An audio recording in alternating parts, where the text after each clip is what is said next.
నమస్తే స్వామి. నమస్తే అమ్మా.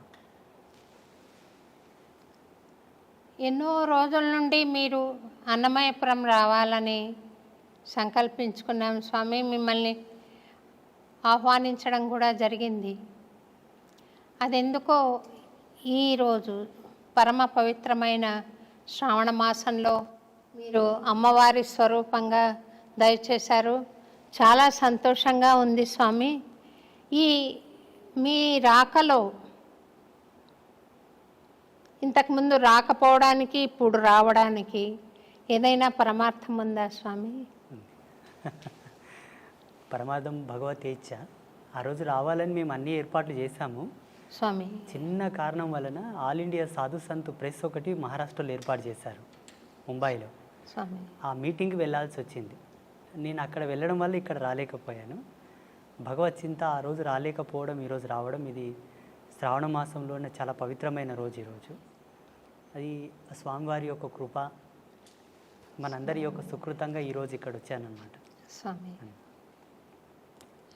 మీరు 12 ఏళ్ళు తపస్సు చేశారు అని విన్నాను స్వామి. ఎక్కడ చేశారు? మీ స్వత్సంకల్పమా లేదా ఏదైనా ఎవరైనా గురువు మిమ్మల్ని ఆదేశించారా తపస్సుకి?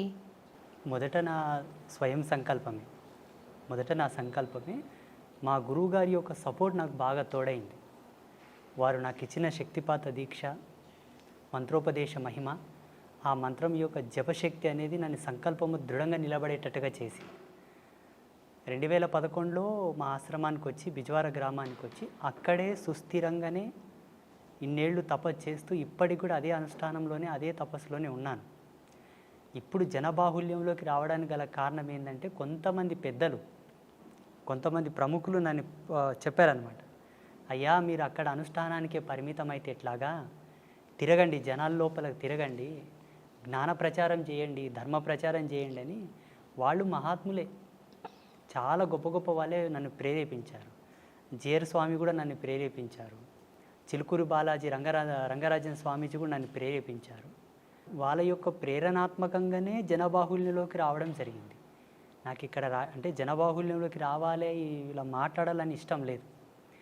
ఎప్పటికీ వైరాగ్య చింతనలోనే, అజ్ఞాతంలోనే ఉండాలన్నదే నా సంకల్పం. ఇప్పటికీ కారులో కూర్చున్నానంటే అట్లాగే వెళ్ళిపోతాను మైకం లోపలికి. లొకేషన్ వచ్చింది, డ్రైవర్ లేపితే తప్ప లేవను. ఆ వైరాగ్య చింతన ఇంకా పోలేదు నా నుంచి. సుదీర్ఘంగా మా స్వగ్రామంలోనే అనుష్ఠానంలో ఉన్నాను నేను. మీ గురువుగారి పేరు చెప్తారా స్వామి ఒకసారి? తప్పకుండా. మనకందరికి సుపరిచితమైనటువంటి పండరిపుర క్షేత్రం, సంత్ రాజారాం కైకాడి మహారాజ్. పండరిపురంలోనే ఒక ప్రసిద్ధమైనటువంటి పీఠం వాళ్ళది ఉన్నది. అవును స్వామి. చాలా గొప్ప పరంపర వాళ్ళది. వాళ్ళు అవధూతలు. మా గురువుగారు అవధూత. వారి చేతనే దీక్షాగ్రహణము, మంత్రోపదేశ సంస్కారం అంతయు వారి చేతనే అయింది నాకు. స్వామి, నేను ఈ ప్రశ్న అడగచ్చో లేదు, మీరు అవధూత స్థాయికి చేరుకున్నారనుకుంటున్నాను. చాలా సంతోషం. అవధూత స్థాయికి చేరుకున్నాక ఈ దేశంలో ఇంత అశాంతి, ఇంత హింస, ఇంత రాజకీయము, కుటిల నీతి నడుస్తుంది కదా స్వామి. అందుకు మీ బోటి మహానుభావులు చేస్తున్న ప్రయత్నం ఏంటో ఒకసారి సెలవిస్తారు స్వామి? ప్రపంచంలో జరుగుతున్న అనేక దుర్మార్గములకు, అనేక దుశ్చర్యలకు గల కారణం ఒకటే. మనిషి ధర్మ పరివర్తనంలో లేడు. ఎప్పుడైతే ధర్మంలో ఉంటాడో, ఆచార ధర్మాన్ని కట్టుబడి ఉంటాడో, ఈ ఆకృత్యాలు జరగవు. ఇది మనకు ధర్మసింధువులో ఋషులు ఆనాడే రాసి ఉంచారు. ఈ ధర్మాన్ని గనక జీవుడు తప్పితే ఎన్ని అఘాయిత్యాలు జరుగుతాయి సమాజంలో, ఎన్ని ఆకృత్యాలు ప్రేరేపితం అవుతాయని ఋషులు ఆనాడే ఉద్ఘాటించి మనకు రాసి ఇచ్చారు. అలా కొన్ని శాస్త్ర నిఘంటువుల యొక్క పరిశోధన చేసినప్పటికీ మాకున్న స్వీయ అనుభవంతో కూడా ఈ ఆకృత్యాలు చూడాల్సి వస్తుందే అని ప్రతిరోజు మదనపడిపోతుంటాం మేము. వీటిని అరికట్టడానికి, వీటిని నివారించడానికే సమాజంలోకి రావడం, అవగాహన సదస్సులు ఏర్పాటు చేయడం, ఈ సోషల్ మీడియా మాధ్యమంగా కూడా మాకు తోచినటువంటి జగన్మాత ఇచ్చిన జ్ఞానం చేత అందరినీ జ్ఞాన మార్గంలోకి తీసుకురావడం, ఇవన్నీ జరుగుతూ ఉన్నాయి. మా సంకల్పం ఒకటే, ధర్మం నిలబడాలి, సత్యమే సమాజంలో ప్రజ్వరిల్లాలి, ప్రతి ఒక్కరి యొక్క ఆభరణం కావాలి. కంఠాభరణం ఎలా ఉంటుందో అలా ఆభరణం కావాలి, అందరూ శాంతి కాముకులై సస్యశ్యామలంగా జీవించాలన్నది మా సంకల్పం. ప్రతిరోజు జపము అయిపోయిన తర్వాత, అంగన్యాస కరన్యాసములన్నీ అయిపోయి, ఉపాసన బలం అంతా అయిపోయిన తర్వాత మంత్రక్షితలు అదే దిశగా వదులుతాను నేను. అమ్మా జగజ్జనని, ఈ సమాజంలో సుస్థిరమైనటువంటి శాంతిని నెలకొల్పమ్మా, నా బోటి వాళ్ళు చేసేటటువంటి ఈ యొక్క సంకల్ప శక్తి సత్యమైతే అది నెరవేరుగాక అని అమ్మకు ఆదేశం ఇస్తాను ప్రతిరోజు. ఆ అమ్మ యొక్క ఆశీర్వాదం, భగవత్ సంకల్పం, భగవంతుడు తలంచిన ఎడల అది ఎంత పని. మేము ఉడతా భక్తిగా ప్రతిరోజు అదే సంకల్పం చేస్తూ ఉంటాం. యజ్ఞం చేసినా, అర్చన చేసినా, భగవత్ కైంకర్యం ఏమి చేసినా కూడా ఉత్తర సంకల్పం అదే. స్వామి, అంబత్రయి క్షేత్రము నేను కూడా దర్శించుకున్నాను. మీరు చక్కటి ఆశీర్వాదం ఇచ్చి పంపించారు.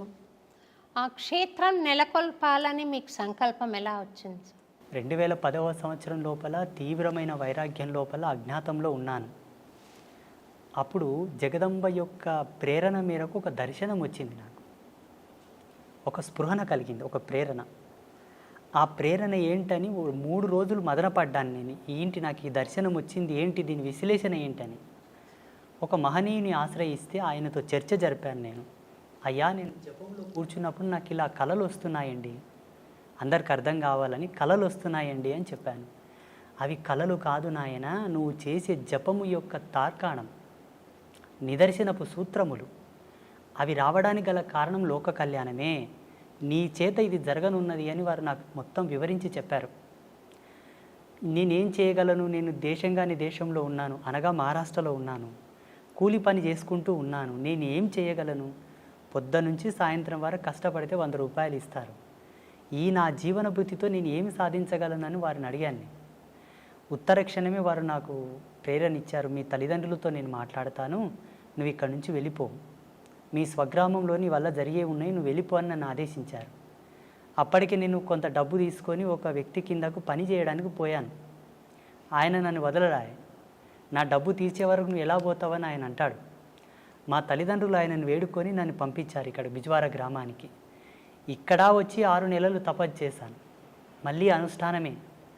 2011వ సంవత్సరం లోపల ఇలా అమ్మవార్లను స్థాపించుకొని ఒక చిన్నపాటి కుటీరం ఏర్పాటు చేసుకొని అక్కడి నుంచి నీ అనుష్ఠానమును కొనసాగించు, అది జగత్ ప్రసిద్ధమవును అని చెప్పేసి ఒక ఆదేశం. ఇప్పటికీ ఈరోజు అన్నమాయపురానికి రావడానికి గల కారణం, ఆ రోజు నేను ధ్యానామృతంలో కూర్చున్నప్పుడే వచ్చింది, నువ్వు ఈరోజు పోలేవు అని. వాస్తవంగా ఏదో ఒక ఫోన్ రావడం, నేను అక్కడ పోవడం, మిమ్మల్ని చాలా బాధ పెట్టాను. లేదు స్వామి, లేదు స్వామి, మీరు రావాలన్న ఒక తీవ్రమైన సంకల్పం తప్ప నాకు బాధ ఏం లేదు స్వామి. మీరు స్వామి రాలేదే, స్వామి రావాలి అని ఒక కోరిక తప్ప, ఒక ప్రార్థన తప్ప అన్యథా నేను భావించలేదు. మీ జ్ఞానం నాకు తెలుసు, మీ స్థాయి నాకు అంతో ఇంతో దర్శనం అవుతోంది స్వామి. మీ తపశ్శక్తి తెలుసు కాబట్టి మీ ఆశీర్వచనం కావాలన్న సంకల్పంతోనే మిమ్మల్ని ఆహ్వానించడం జరిగింది. నిన్న రాత్రి మీకు మెసేజ్ చేసిన ఉత్తర క్షణమే నేను అప్పటికే అనుష్ఠానంలో ఉన్నాను. మీకు ఒక మెసేజ్ చేసిన తర్వాత కూడా అమ్మతో కాస్త కళ్ళు మూసుకొని మా యొక్క సంభాషణ జరిగింది. మీరు అక్కడికి వెళ్ళడానికి గల బలమైన కారణం ఒకటి ఉన్నది. భగవంతుడు అన్ని విధాలా ఒకరిని పరిపూర్ణుడు చేయడానికి కొన్ని సంకల్పాలు ఇస్తాడు. ఆ సంకల్పానికి నాందియే మీరు అన్నమయపురం వెళ్ళడం నాన్న, నువ్వు వెళ్ళాలి అని చెప్పారు. అక్కడ స్టార్ట్ అయిన ప్రయాణం ఇక్కడనే ఆగింది. సంతోషం స్వామి. అమ్మవారు మీకు ఇక్కడికి రావడానికి, మీకు పర్మిషన్ ఇవ్వడానికి కారణం చెప్పారు స్వామి. పరిపూర్ణత్వం సిద్ధించడానికి మీరు దయచేయాలి అని. మరి అందుకు మీరు రావడం ఒకటేనా, ఇంకేదైనా సెలవిస్తారా స్వామి? తప్పకుండా. నేను రాత్రిలోనే అమ్మతో కొంత కుశల ప్రశ్నలు సలిపానమాట. సంగీత, సాహిత్య, వాగ్గేయ ధర్మం లోపల ఉండేటటువంటి కొన్ని కళలు, ఆ ప్రత్యేకతలు వారిలో ఉన్నాయి నాయన. వారు సారస్వతమైనటువంటి ధర్మంలోనే జన్మించారు. వారి యొక్క అనుగ్రహ ప్రేరణాత్మకమై మీరు వెళుతున్నట్టే నువ్వు వెళ్ళటం లేదు, నీ వెంబడే ఛాయారూపకంగా నేను వస్తున్నాను. ఆ ఆదర్శ దంపతులను పావనం గల చేసి నా మాటగా వాళ్ళకి ఆశీర్వచనం మొసంగిరండి అని చెప్పారు కాబట్టి నేను వచ్చాను. ఒక దూతగా, సంతోషం, ఆ ముగ్గురమ్మల యొక్క దూతగా వచ్చాను. సంతోషం. తప్పకుండా మీరిద్దరు దంపతులు అనుగ్రహిస్తారు, భగవత్ కృప పొందినట్లే లెక్క. మీరు అన్నారు స్వామి, మీరు అవధూత తత్వంలో ఉన్నానన్నారు. అది మీ మనస్సు. ఆ తత్వంలో నేనుంటే ఆ జగదంబ మిమ్మల్ని తప్పకుండా పావనం చేస్తుంది. స్వామి, ముగ్గురమ్మలు అంటున్నారు కదా స్వామి, లక్ష్మి, పార్వతి, సరస్వతి అమ్మవారు. ముగ్గురు శక్తుల్ని ఏకం చేసి అక్కడ ప్రతిష్ట చేశారు కదా స్వామి. మీరు అక్కడ నీటితో దీపం వెలిగించినట్టు నేను చూశాను స్వామి. అది ఎన్ని సంవత్సరాల క్రితం వెలిగించారు, ఇప్పుడు ఇంకా వెలుగుతోంది. అది ఒకసారి ప్రేక్షకులకు కూడా మీరు తెలియజేస్తే బాగుంటుందేమో. 2011వ సంవత్సరంలోనే కార్తీక శుద్ధ పౌర్ణమి రోజు జగదంబల యొక్క ప్రతిష్ట అయ్యింది. కార్తీక శుద్ధ పౌర్ణమి రోజు జగదంబల ప్రతిష్ట అయిన ఉత్తర క్షణమే జ్యోతి ప్రజ్వలన జరగాలి. సూర్యకిరణాల చేత, అగ్ని లేకుండా, కృత్రిమమైనటువంటి అగ్నిని రాల్జించకుండా సహజ సిద్ధమైన సత్యాగ్నితోటి వెలిగించాలని సూర్యకిరణాలతో వెలిగించాం. 2011వ సంవత్సరం నుంచి ఇప్పటి వరకు నిరంతరాయంగా వెలుగుతూనే ఉన్నాయి. 13 సంవత్సరాలు. మనిషి సాధన ద్వారా పరమాత్మతో సత్సంబంధం ఏర్పరచుకోవడం మానవ జీవన పరమావధిగా చెప్తారు కదా స్వామి. మనుష్యాణం సహస్రేషు కశ్చిద్యతతి సిద్ధయే యతతామపి సిద్ధానాం కశ్చిన్మాం వేత్తి తత్వతః. అంటే 1000 మందిలో ఒకడు, కొంతమంది ప్రయత్నిస్తారు, 1000 మంది ప్రయత్నిస్తారు, అందులో ఏ ఒక్కడో ఇద్దరో కృతకృత్యులు అవుతారంటారు. మిగిలిన వాళ్ళు జన్మలు ఎత్తుతూనే ఉండాలా స్వామి? తప్పకుండా ఎత్తాలి. అంటే జన్మ యొక్క పరిపూర్ణమైన లక్ష్యం ఏమిటి అంటే, ఏ తత్వం నుంచి అయితే నువ్వు జాలువారి ఈ భువికి పరిచయం అయ్యావో అదే తత్వం లోపల ఐక్యమైపోవడమే. ఐక్యమైపోవడానికి గల ఉత్తమమైనటువంటి సోపాన మార్గమే ఈ సాధన క్రమము, ఆధ్యాత్మికమైనటువంటి దర్పణం. ఈ ధార్మిక చింతననే దానికి సోపానమైనటువంటి మార్గం. ఇందులో ప్రథమ భూమిక ధార్మిక నిబంధనలలో ఏముంటుందంటే అహింస, శాంతి, నిత్యం పవిత్రత, సర్వమంగళ్యవర్ధమైనటువంటి జీవన విధానం ఇందులో ఉంటుంది.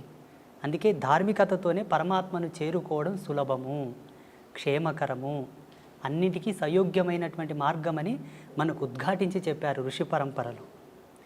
అన్యమైన మార్గముల వెంబడ కూడా అవలంబింపవచ్చునేమో, బహుదుర్లభం, బహు కాఠిన్యము. అందుకు గల ప్రామాణికమైనటువంటి సూత్రము లేదు. ధార్మికంగా భగవద్చింతనతో పరమాత్మతో ఐక్యమవ్వచ్చు, మన ముక్తిని, మోక్షాన్ని పొందవచ్చు అని అనేకులు నిరూపించి చూపించారు మానవాళికి. కొంతమంది మరణం పాలవుతున్నారు, కొంతమంది మృత్యును జయించి మీ బోటి మహానుభావులు బ్రతికుండంగానే పరమాత్మను దర్శిస్తున్నారు. మరణం తర్వాత ఏం జరుగుతుంది అన్నది మీరు ఇదమిత్తంగా చూడగలిగారా స్వామి? అది ఒకసారి సెలవిస్తారా? ప్రపంచంలో ప్రతి ఒక్కరూ మరణాన్ని బహు దుర్లభం, చాలా బాధాకరము, అదొక చెడ్డగా భావిస్తారు. చనిపోవడం అంటే ఒక చెడు, ఒక కీడుగా భావిస్తారు. మా ఉద్దేశం ప్రకారంగా, మేము పొందిన అనుభూతి ప్రకారంగా మరణాన్ని మించిన సుఖము, సంతోషం వేరొకటి లేదనుకుంటాను. శాశ్వతానందం అది పొందగలిగితే, ఆ ఓటి మరణాన్ని పొందగలిగితే, దుర్మరణమునకు, దుర్గతితో మరణించిన మరణానికి శాంతి లేదు. అది యాతన, బహు దుర్లభము, బహు కాఠిన్యమైనటువంటి యాతన. అది తగదు జీవుడికి. జీవుడికి ఎప్పుడే కానీ ఇచ్ఛామరణ సంసిద్ధి కలిగినా, భగవత్ ప్రేరణతో మరణ సంసిద్ధి కలిగినా అందుకు మించిన శాంతి వేరొకటి లేదు. అలా చనిపోవడానికి కూడా మన ధర్మం లోపల చాలామంది ప్రాకులాడారు. అందరికీ సుపరిచితులైనటువంటి భీష్మ పితామహ, వారికి మరణం వారి ఇచ్ఛా ప్రేరణతోనే కలిగినది. దక్షిణాయనం వీడి ఉత్తరాయణ పుణ్యకాలం ప్రవేశించే వరకు వారు మరణాన్ని స్వీకరించలేదు. మరణంలో కూడా ఒక ఆనందాన్ని వెతికారు వాళ్ళు. మరణంలో కూడా ఒక ప్రాముఖ్యతను వెతికారు వాళ్ళు. అలా చాలామంది మహితాత్ములు, గొప్ప గొప్ప వాళ్ళు మనకు మరణం గురించి ఎన్నో నిదర్శనాలు ఇచ్చారు. ఈనాడు ప్రజాలోకమంతా కూడా మరణం అంటే భయపడతారు. మరణాన్ని గురించి భయపడవలదు, మరణాన్ని గురించి చింతించవలదు. నీవు ఎంత భయపడినా, ఎంత చింతన చేసినా ఈశ్వర ప్రమాణమే జనన మరణములు. ఎలా మరణిస్తున్నావన్న దశని గురించే మనం ప్రాకులాడాలి. అన్ని ధర్మాలకు కట్టుబడి, అన్ని ఆచార ధర్మాలకు నువ్వు కట్టుదిట్టమై ఉండి నడిస్తే తప్పకుండా సహజమైన మరణం, శాంతి మరణం, ఇచ్ఛామరణమే సంభవిస్తుంది. జీవుడు కాళ్ళు చేతులు గట్టి ఉండగా తనదైన విద్వత్తును, విజ్ఞానాన్ని కోల్పోయి ధర్మాన్ని విస్మరించి నడిచిన నాడు అకాల మృత్యువులే సంభవిస్తాయి. మరణం శాంతంగా, హాయిగా, ఆస్వాదించడానికి అలవు కానంత అద్భుతంగా ఉంటుంది. మేము ఆస్వాదించాము దాన్ని. జీవుడు మరణించిన తర్వాత ఏమవుతాడంటే, జీవించి ఉండగా తాను చేసినటువంటి ధర్మాన్ని అనుసరించి ధర్మమా అధర్మమా, ఆయన జీవన ప్రయాణం అంతయు కూడా భగవత్ సంకల్పానికి దగ్గరగా ఉన్నదా, దూరంగా ఉన్నదా, ఈ యొక్క బేరీజును పట్టుకొని ఆయన మరణించిన తర్వాత యాతనా శరీరంతో ఉండాలా, లేకపోతే సుఖశాంతులతో ఉండే శరీరంతో ఉండాలనేది డిసైడ్ అవుతుంది. భగవంతుని నమ్ముకొని, భగవంతుని యొక్క సేవ చేసుకొని, భగవత్ తత్పరతతో జీవించిన వాళ్ళు ఎవరు కూడా యాతన అనుభవించలేదు. భావి తరాలలో అనుభవించబోరు, ఇక ముందు ఎవరు కూడా అనుభవించలేదు. ఎవరైతే భగవంతుని దూషిస్తున్నారో, హరిభక్తులను, శివభక్తులను, దైవీ తత్పర సంపన్నులను దూషిస్తున్నారో వారికి తప్పకుండా మరణానంతరం బహు దుర్లభమైనటువంటి యాతన ఉంటుంది. ఈరోజు ఏదో కొంచెం చదువుకోగానే, అంత తెలివి రాగానే దేవుడు లేడు, ఇవన్నీ మూఢనమ్మకాలు, చాదస్వం, వీటిని నమ్మకూడదు, వీటి వల్ల టైంపాస్ అంటున్నారు చూసారా, వారందరికీ కూడా మరణం తర్వాత అది వర్ణించశక్యం కానటువంటి సందర్భం అన్నమాట.